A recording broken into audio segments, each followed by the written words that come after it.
Well, Joe, they got us. They did. They sure.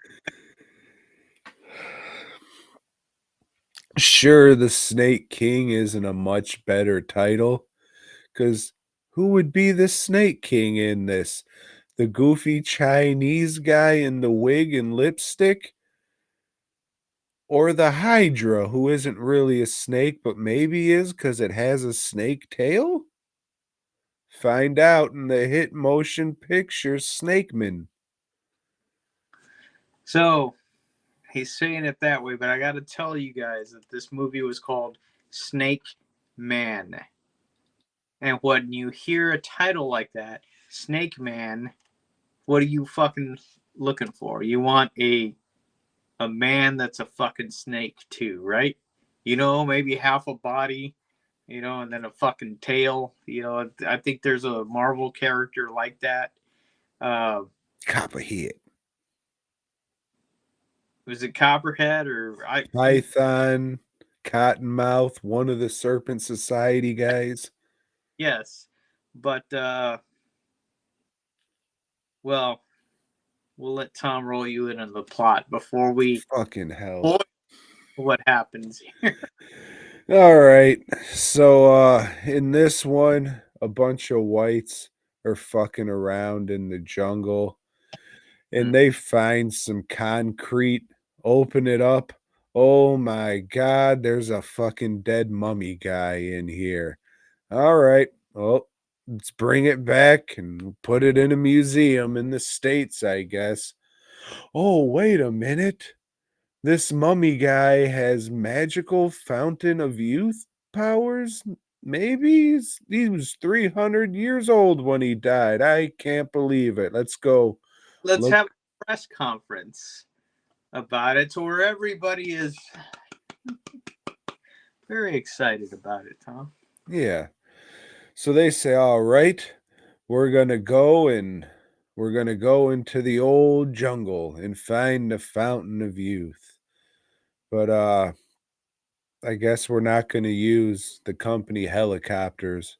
We're going to call old Billy Baldwin so he can come down and act like a fucking drug addict and just spaced out. And we're going to trust him to fly a helicopter. We shouldn't go up in this weather. It isn't safe. That is exactly how he delivers his lines in this movie. Yeah, how any of these people became movie stars, the Baldwins, I mean, I don't know. But Biodome. Anyways, so fucking badass Baldwin, he turns into fucking jungle leader when their helicopter crashes and luckily he grew up in this part of the jungle and he knows the native tongue. So he's able to speak to the Bushmen and ends up treating them like slaves, having them carry their shit and all that while Hold on, so there's one positive here. Is there AIDS. a bushman that has like some pork Cat whiskers. sticking out of his nose, and it almost looks as good as my Pinhead Joe thing from a few episodes back. Oh, Almost. yeah, almost. So they're going to try and find the fountain of youth, but giant CGI snake, Joe.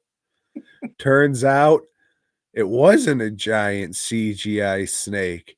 It was a giant CGI King Ghidorah with a fucking snake body because this thing has multiple heads of a dragon. You know, you watch Mosquito Man, you're just like, fucking all right. What a banger Mosquito Man was. Fucking all. And then you watch this. Yeah. The only entertainment value I got out of this movie is when my jaw hit the fucking floor, and they showed these fucking dragon heads lifting people off the ground and then holding them in the air while the other heads were fighting with them and ripping these people apart. It was so awkward and clumsy looking, I couldn't believe it. Look like shit, and there's no continuity on the size of the snakes and the people. But there's one where the snake just kind of flips him up, and he flips up and like lands in its mouth. Yeah, I was cracking up on that shit. That shit was shockingly inept. There's another thing where our science lady, our sexy science lady that we're supposed to like, uh, she's trying to communicate with one of the youths of the tribe, and she just sneezes on him twice, just like, hey, science lady, have you not learned to turn your head away from somebody? But that's a plot device, Tom, that they're going to use later. A very clumsy plot device. So, the Bushmen weren't they don't have these white men's diseases. They don't, but they do know capoeira, Tom. Yeah. Capoeira, and they play the drums like a motherfucker. I mean, god damn, that shit sounds good. So, old little Bushman baby gets the white man's disease. He ends up getting cured. She's like, "Oh, here's some Sprite and chicken soup. I swear to God, it'll fucking help him." And she's about to have her clit cut off until the fucking kid is like carried back. No, no, don't. And fucking, there's like, see, the kid's all right. And then the kid just looks over at her. Ridiculous. Ridiculous. Like, I'm gonna guess I'm right, bitch. You wouldn't have that clit if it wasn't for me now.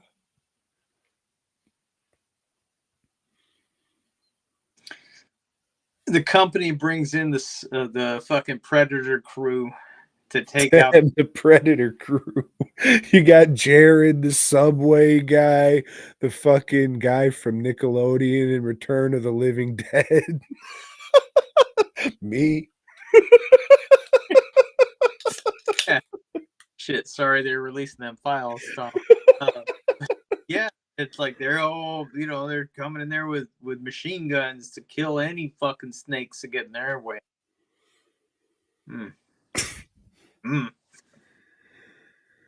What a disappointing piece of shit this was. But really, what did we expect? Just because Mosquito Man was good, we thought, oh yeah, another sci-fi channel man movie is going to be great. That's what I expected, because I hadn't heard of Mosquito Man. Nobody talks about it. Well, nobody talks about Snake Man. Maybe this will be. There's no fucking Snake Man in it. No, they forgot the comma. They could have had one Snake Man like standing in front of the fucking pool of cum that's the fucking fountain of youth and shit. But no, there's nothing. There's not a goddamn thing. Or maybe at the end the fucking dude with the fucking fake with the stupid Tulsa Doom wig. And the kid, they could have just pulled those off, and it's like, hey, we're snakes. Nothing. This movie. Even if somebody scraped their arm on a eucalyptus leaf and started tripping out and had a dream about a snakeman, at least we could have said, well, there was a snakeman in the movie, so we can't say there wasn't. Right, they fulfilled their promise, those motherfuckers, but they didn't. They didn't do. They made no effort to appease us watchers. Thanks for checking out the show. We hope you dug it, baby. If so, give us a thumbs up. Subscribe and let us know down below. Support Tom and show by heading over to DWN Productions